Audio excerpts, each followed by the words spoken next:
Assalamualaikum warahmatullahi wabarakatuh. Baik, perkenalkan saya Fatmawati Lasena dari kelas 2E dengan NIM 1514241443. Baik, saya di sini akan mempresentasikan terkait materi tentang hubungan antara sastra dan perkembangan kognitif serta emosional pada siswa SD.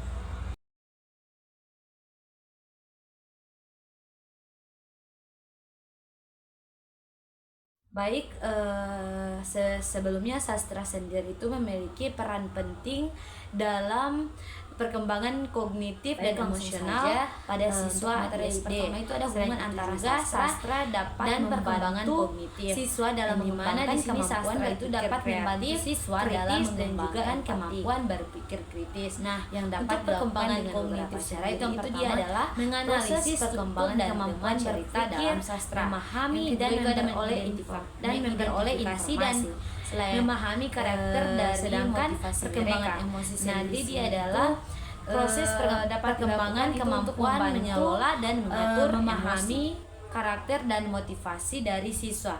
Dan yang ketiga itu ada membuat kesimpulan dan prediksi tentang cerita. Nah, dari sastra itu dapat membantu siswa untuk membuat kesimpulan dan prediksi tentang cerita dalam sastra. Dan yang kedua itu ada sastra dapat membantu siswa dalam mengembangkan kemampuan berpikir kreatif, yang dimana dilakukan dengan cara itu yang pertama membayangkan dan menciptakan cerita sendiri. Nah, dari sastra itu dapat membantu siswa untuk membayangkan dan menciptakan cerita mereka sendiri. Yang kedua itu adalah mengembangkan karakter dan plot yang unik. Dan nah, dari sastra ini dia dapat membantu siswa untuk berpikir kreatif untuk mengembangkan karakter dan plot yang unik dari sastra yang dibaca ataupun sastra yang dilihat. Dan yang ketiga itu adalah menciptakan bahasa dan gaya penulisan yang khas. Nah, dari sastra sendiri ini dia dapat membantu siswa untuk berpikir kreatif dengan terciptanya bahasa dan gaya penulisan yang khas dari sastra itu. Baik, untuk materi selanjutnya itu ada hubungan antara sastra dan perkembangan emosional, yang dimana di sini sastra itu dapat membantu siswa mengembangkan kemampuan empatik dengan cara itu yang pertama memahami dan mengidentifikasi perasaan karakter dalam cerita. Nah, dari sini itu siswa itu dibuat untuk dapat memahami atau mengidentifikasi atau dapat merasakan langsung perasaan pada karakter dalam cerita. Yang kedua itu ada mengembangkan kemampuan untuk memahami perspektif orang lain. Dan yang ketiga itu adalah membantu membangun hubungan dengan karakter dalam cerita. Nah, secara tidak langsung siswa ini dibuat untuk dapat merasakan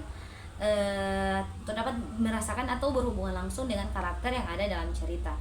Nah, selanjutnya ada sastra dapat membantu siswa mengembangkan kemampuan mengelola emosi, dimana dengan cara itu yang pertama mengidentifikasi dan memahami emosi yang dialami oleh karakter dalam cerita. Yang ketiga itu adalah mengembangkan kemampuan untuk mengelola emosi. Dan yang ketiga itu ada membangun kemampuan untuk mengendalikan emosi siswa. Materi terakhir itu ada implementasi sastra dalam pembelajaran.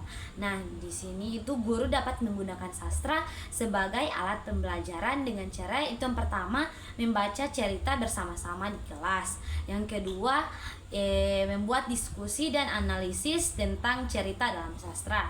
Dan yang ketiga itu ada membuat proyek dan tugas yang terkait dengan cerita. Nah, dengan begitu sastra itu dapat dijadikan sebagai alat pembelajaran. Selain itu, guru juga dapat menggunakan sastra untuk meningkatkan kemampuan berpikir kritis dan kreatif pada siswa. Yang dimana itu dilakukan dengan pertama itu membuat pertanyaan yang unik, membuat pertanyaan yang bisa memicu siswa untuk berpikir kritis. Dan yang kedua itu yaitu membuat tugas, guru itu membuat tugas yang dapat memicu siswa untuk dapat berpikir kreatif.